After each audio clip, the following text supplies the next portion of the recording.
लेकिन इतने कट्टर समर्थक होने के बावजूद भी अगर पूरे भारत देश में अगर एक भी सांसद, एक भी सीट अगर बीएसपी की नहीं निकल पाती है तो ये एक चिंता का विषय है। जनता के बीच में अगर आप नहीं आएंगे तो फिर जनता का विश्वास कैसे जीतेंगे। तो ये एक बहुत बड़ी कमी है बीएसपी पार्टी की तरफ से कि कोई भी कैंडिडेट जो है वो, तो जब बीजेपी और कांग्रेस इतनी बड़ी पार्टियां होकर के गठबंधन कर रही हैं सत्ता पाने के लिए, तो फिर बहुजन समाज पार्टी और पहले भाषण से उन्होंने अपने इरादे जो हैं वो स्पष्ट कर दिए हैं कि वो भारतीय राजनीति में आगे किस तरीके से आगे बढ़ेंगे।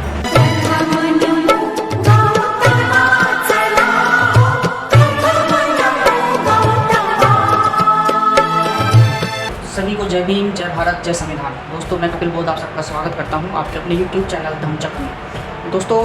आज का जो माहौल है वो राजनीतिक माहौल है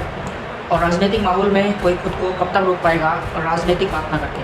बात जो है मैं और पार्टियों की तो नहीं करना चाहूँगा इस वीडियो में, लेकिन अपनी जो दो पार्टियाँ हैं, जो बहुजन समाज की जो इस वर्तमान में जो दो बहुत बड़ी पार्टियाँ हैं,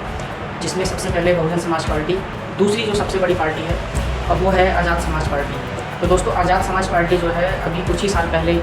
लगभग 5-6 साल पहले जो है वो राजनीति में कदम रखा है और उनके एक सांसद जो है माननीय चंद्रशेखर आज़ाद जी जो है वो सांसद बन के संसद में जाकर के शपथ ग्रहण करके अपना पहला भाषण भी दे चुके हैं और पहले भाषण से उन्होंने अपने इरादे जो हैं वो स्पष्ट कर दिए हैं कि वो भारतीय राजनीति में आगे किस तरीके से आगे बढ़ेंगे। लेकिन वही चिंता का विषय है बहुजन समाज के लिए कि वो बहुजन समाज पार्टी जो कि इतने बड़े पार्टी है, पूरे देश में इलेक्शन लड़ती है और कमाल की बात यह है कि 2024 में इतनी बड़ी पार्टी होने के बावजूद भी बहुत सारे राज्यों में बहुत सारी सीटों पर दूसरे और तीसरे नंबर पर जो है वो अपना स्थान ले पाती है, लेकिन एक भी सांसद जो है वो वर्तमान में नहीं जीत पाता है और जो कोई भी रिप्रेजेंट कर सके बहुजन समाज पार्टी को संसद में, ऐसा एक भी नेता, एक भी जो है वो सांसद नहीं निकल पाया है। तो ये चिंता का विषय है बहुजन समाज पार्टी के लिए तो है ही है, लेकिन उनके जो समर्थक हैं, जो कि बहुजन समाज के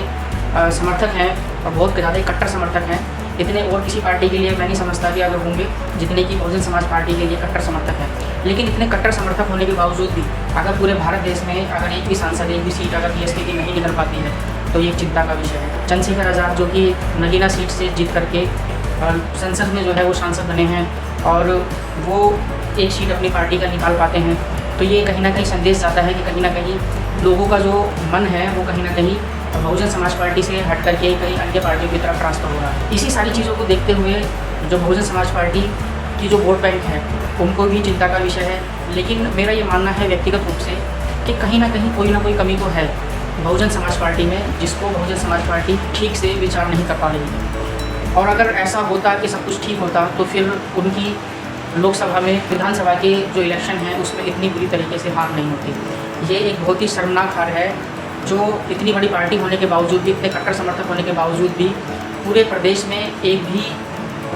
विधायक और एक भी सांसद अपने प्रदेश में भी नहीं निकाल पाए हैं, जहां से